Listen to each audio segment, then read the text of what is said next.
In today's video, I'm going to show you how to rename an email campaign in MailerLite. If you find this helpful, be sure to like and subscribe. And let's get right into it. First, open your browser and head over to the MailerLite website. You'll want to click the Login button and enter your credentials to access your account. Once you're in, you'll land on your dashboard. This is your central hub for managing everything related to your email marketing. From here, look to the left sidebar and click on Campaigns. This will bring up a list of all your email campaigns, whether they're drafts, scheduled, or already sent.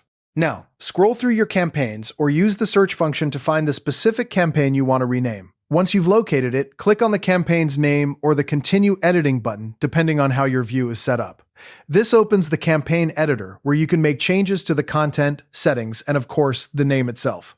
At the top of the editor, you'll see the current campaign name or title. It might be something like Untitled or a placeholder you used when you first created it. Click directly on that text field to highlight it.